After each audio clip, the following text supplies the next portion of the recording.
એટલે બે ઘરેની પછી જ એટલા ઊભા ગઈ થઈ પણ વચમાં પાણી કાઢવાનો માગ એટલે એટલા ઊભા થઈ નવળી કે આમાં મારી બેટી ફોડું પાડ્યું કે એટલે એક ચોર મોય બેઠો અને એક ચોર તો બહાર ખબર રાખે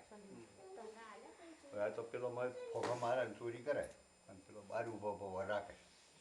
એમ કરતાં કરતાં થોડું ઘણું લીધું ભેળું કર્યું પોચકું વાંચ્યું અને મારા બેટા એવામાં આવ્યા પોલીસવાળા એટલા તો ઘોડેસવાર આવ્યા કે આમ લાઈટ મારી પેલી ગલીમાં કે સાલો ઓય અવાજ થાય એમ કહીને લાઈટ મારી કે એ પેલો બારી ઊભો હતો ને એ ઢેકા ઉગાડા કરીને અગવા બેસી ગયો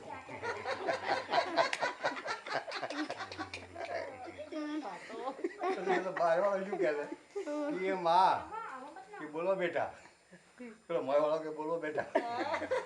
ક્યાં જોજો અજવાળું કરે છે હવે કે તું તાર હાથ બેટા ચોર આવી એટલે કોઈ અજવાળું નહીં કરે પોલીસ વાળા વાર ગયો કગવા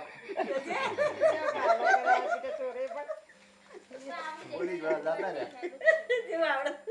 હવારે બરાબર થોડામાં ફરિયાદ થઈ કે અમારું ઘર તૂટ્યું એટલે પેલા બોલદાર પેલા રોન વાળાને બોલાયા કે તમે ચક્કર મારવા ગયા હતા કે હા સાહેબ ગયા હતા કે તારે કે ચોરી કેમ થઈ એટલે કે કઈ જગ્યાએ કે અમુક ગલીમાં એટલે કે સાહેબ અમે લાઈટ મારી હતી પણ મારો બધો હફતો થઈ ગયો કે શું આ ગયા ચોર હતો